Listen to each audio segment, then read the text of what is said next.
Bonjour Anthony. Est-ce que tu peux te présenter qui tu es et que fait TapBuy? Alors, dans le désordre, TapBuy d'abord, on est une solution de tunnel de commande headless en SaaS et on optimise la conversion pour nos clients en vendant mieux, en vendant plus, en personnalisant les expériences, même dans le tunnel d'achat. Et pour ma part, j'ai rejoint TapBuy il y a quelques mois maintenant en tant que Chief Product Officer en charge du produit. Et avant ça, une vingtaine d'années dans le e-commerce, côté intégrateur, côté éditeur, avec beaucoup d'IA parce que c'était une de mes premières passions, notamment. Anthony, merci d'être parmi nous. Moi, j'aimerais qu'on parle d'innovation. On est sur un salon qui présente énormément d'innovation, énormément de technologies, et plus particulièrement dans l'e-commerce. C'est bien le thème. Ma première question qui me vient à l'esprit, c'est pourquoi est-ce que le checkout a toujours été un petit peu relégué comme le parent pauvre dans l'e-commerce? D'où ça vient cette pensée? Et puis surtout, comment vous allez y remédier? Alors, je pense qu'on a tous appris à faire du e-commerce de la même manière. Le tunnel de commande, c'est un peu l'ERP des systèmes d'information. C'est-à-dire, moins on y touche, mieux on se porte. Que des cycles longs, pas d'agilité, pas de risque inutile.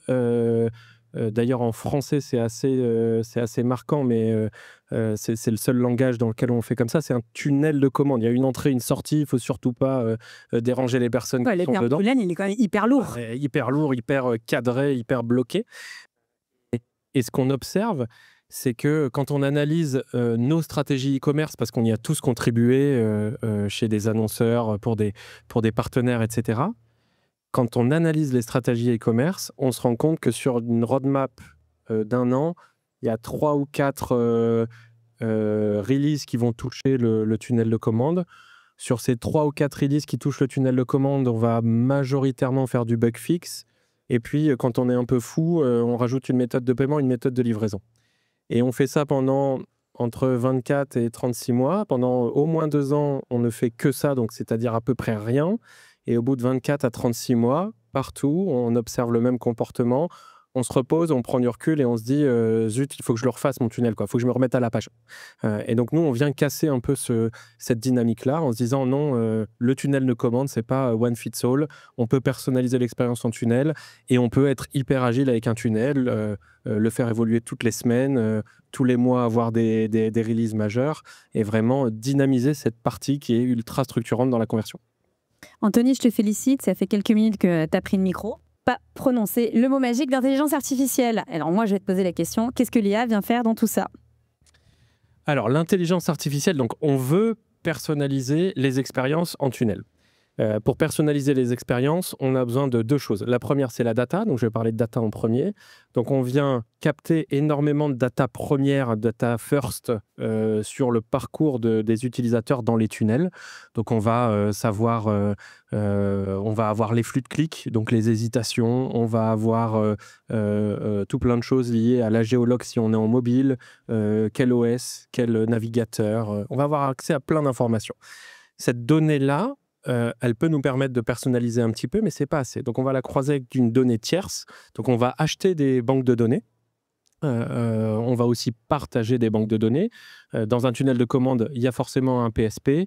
Les PSP ont un savoir, une connaissance, par exemple, sur les moyens de paiement par pays, par région, des partenaires, le PSP, la plateforme e-commerce qui m'autorise le tout. Il y a plein de données aussi, de segmentation.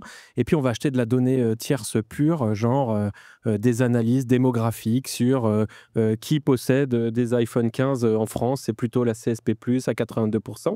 Et en croisant ces données third party avec les données first, on a une vision de l'acheteur qui commence à devenir intéressante et qui n'est pas un acheteur avec un nom, un prénom, un âge, le nom d'un chien et un nom d'enfant.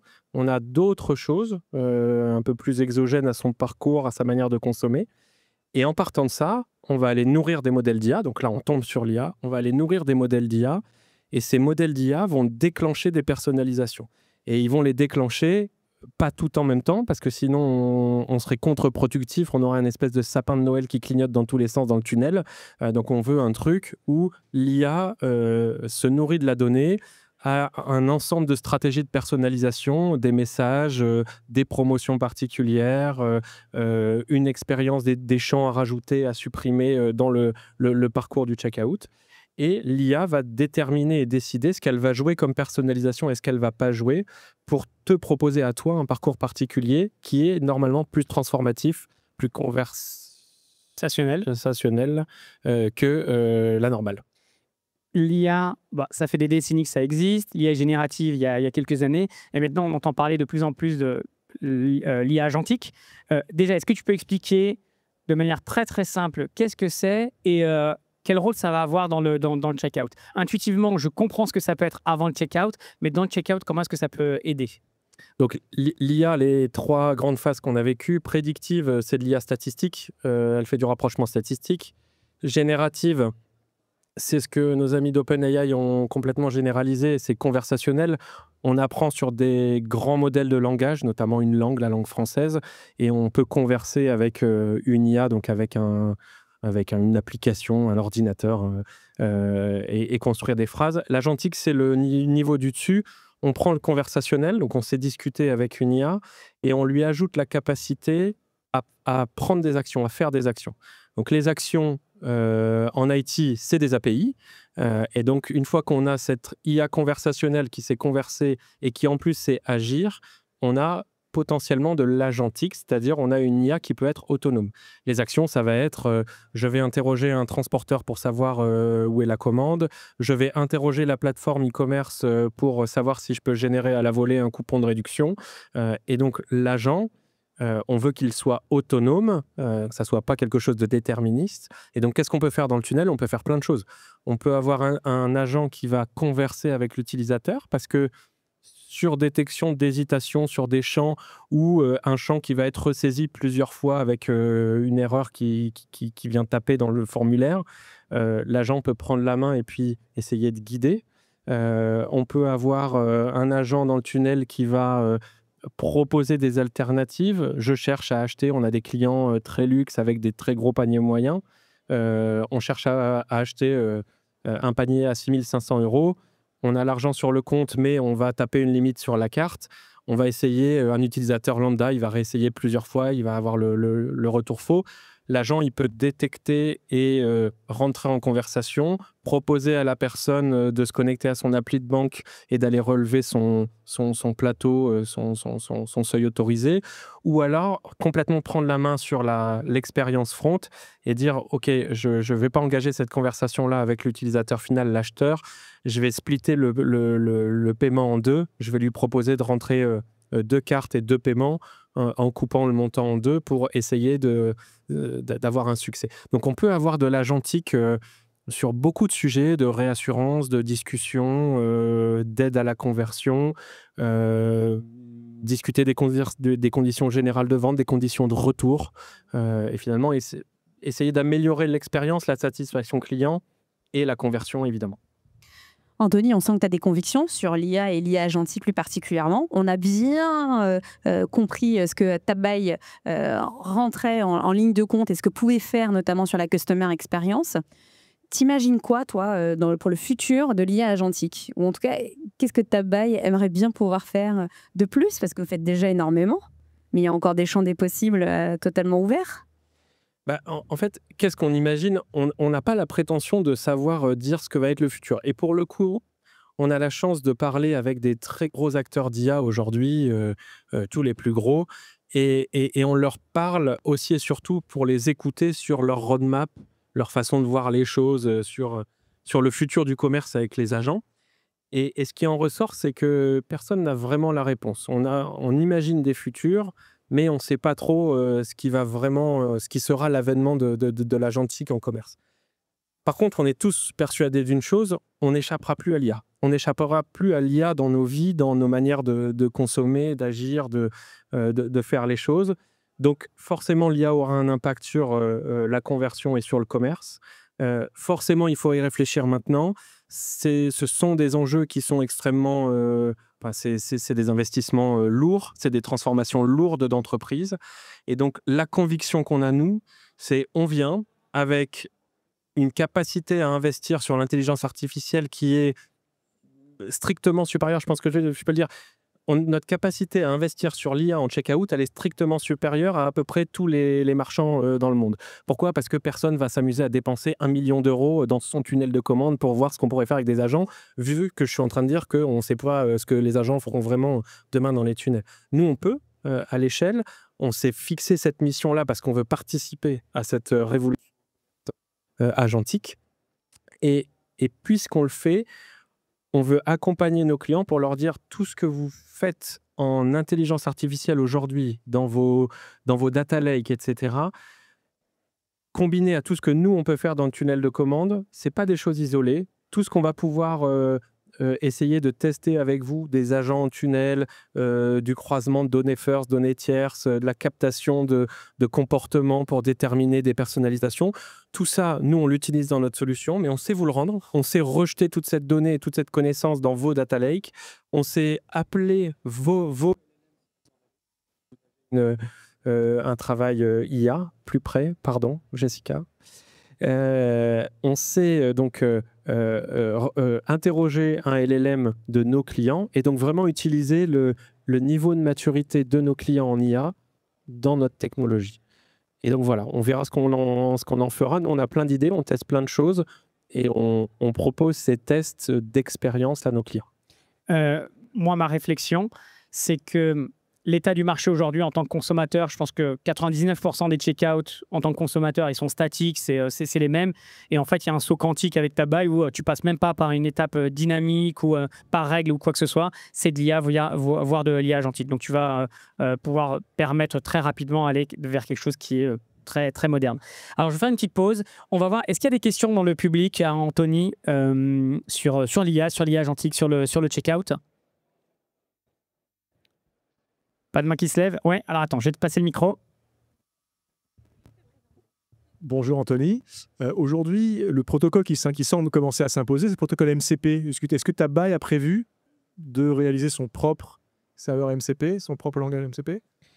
Donc en fait, les protocoles qui commencent à se généraliser autour des agents, il y en a deux. Il y a MCP et A2A pour Agent to Agent.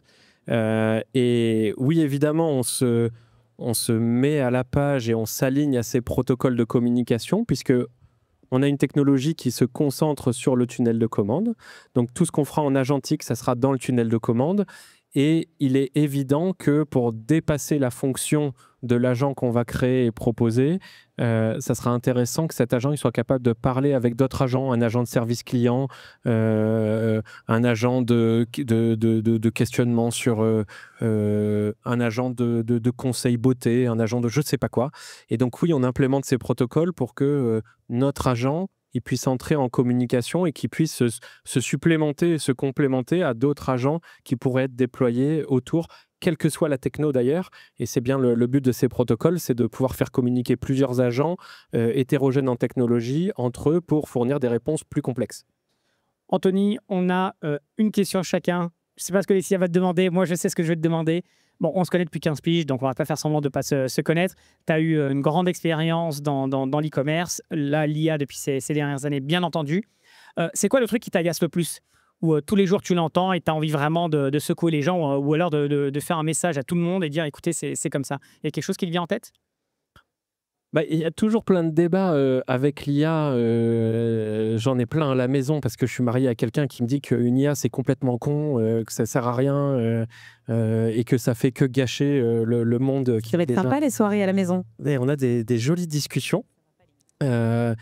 Et j'entends beaucoup, alors je sais pas, je pense qu'on est tous un peu, quand on baigne dans ce milieu-là et qu'on entend ce genre de discussion à la maison avec des proches qu'on aime plus que tout, ou à la radio, des gens prétendument experts qui expliquent que l'IA va ruiner le monde et détruire la planète, ça m'agace parce que c'est juste des gens qui ne comprennent pas ce qu'on essaye de faire avec ce genre de technologie. Il y a des limites, il y a des choses un peu foireuses, il y a des débordements possibles, mais ça reste une technologie. Et si on investit du temps, si on éduque correctement nos étudiants, nos équipes, si on éduque les utilisateurs, c'est pas plus dangereux que quand on a inventé l'Internet ou l'ampoule ou je ne sais pas quoi d'autre. Donc, ça ou le smartphone. Bon, moi, j'ai une question un petit peu plus sérieuse. Anthony, est-ce que tu crois que l'IA agentique va faire que aujourd'hui, les sites e-commerce, et tu en as développé des milliers, puisque je te connais aussi depuis des années, tout ça, ça va devenir des sites vitrines. Et qu'aujourd'hui, on va faire nos requêtes sur du chat GPT ou d'autres plateformes. Et puis c'est fini, quoi, les bons vieux sites e-commerce. Alors ça, c'est dur à répondre. Ce qui est sûr, c'est qu'il y a un basculement des usages et on le vit tous nous-mêmes. Je lisais il n'y a pas longtemps, un peu plus de 80% des requêtes Google classiques qui ont été abandonnées au profit de discussions type ChatGPT. En le lisant, je me suis dit oh putain, c'est beaucoup, c'est bizarre. Et puis en y réfléchissant un peu juste sur moi-même, je me suis dit ah ben non, en fait, j'ai arrêté de faire du Google ou très très peu, quoi. Je googleise maintenant pour vérifier les trucs que l'IA me répond. C'est un peu bizarre. Ils me servent de tiers de confiance alors qu'avant, on passait notre temps à douter de ce qu'ils nous répondaient. Donc, est-ce que ça va changer radicalement les choses? Oui. Est-ce que ça va transformer le e-commerce? Oui. Est-ce que ça va tuer les sites e-commerce? Je ne suis pas sûr. Parce qu'il y a une énorme concentration justement de ces gros acteurs IA. Aujourd'hui, cette concentration, elle est un peu dangereuse pour les marchands. Demain, quand on demandera à une IA, j'ai un mariage ce week-end, trouve-moi une chemise blanche en taille machin à moins de 150 €.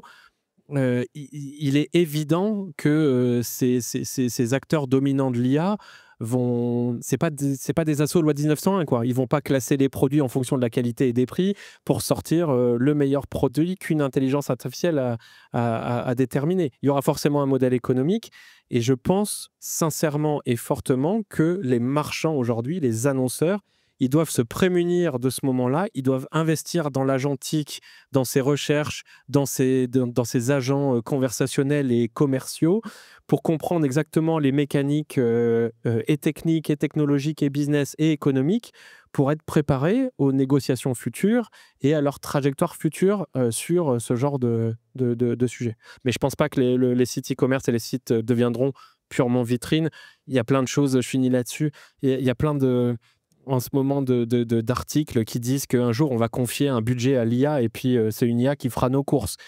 Peut-être, j'en sais rien, mais je pense quand même qu'on gardera un certain lien, notre libre arbitre, et donc même si j'adore l'IA, on ne va pas tout leur faire faire non plus. C'est les articles qui font cliquer. Les clics, c'est la pub c'est l'argent, donc business is business. C'est bon, écoute, un peu de sensationnalisme. Anthony Grost, merci beaucoup de chez Tabbuy, on peut l'applaudir. Merci beaucoup, merci. Si on veut en savoir plus, eh ben, vous nous parlez. Tu lâches ton 06? Non, je peux lâcher mon 06. J'ai au moins un LinkedIn qui est public. On peut regarder vos tunnels de commande, assesser vos niveaux de maturité agentique et puis voir comment on peut essayer de s'inscrire là-dedans et vous aider et comparer. Anthony, un dernier petit mot, une petite actu, quelque chose à partager. Qu'est-ce que vous faites dans les prochains jours, Tabbuy? Où on vous retrouve? Sur LinkedIn? Sur LinkedIn, on a un petit déj, je sais plus, un petit déj. Il y a un petit déj. Vous m'appelez, je vous offre le petit déj. J'ai pas le. On fournit le café de l'e-commerce. On a une grosse actualité. Alors, on retrouve toute l'actu sur LinkedIn. C'est très actif sur LinkedIn. Oui. Et on investit énormément en ce moment, donc on va être dans tous les salons.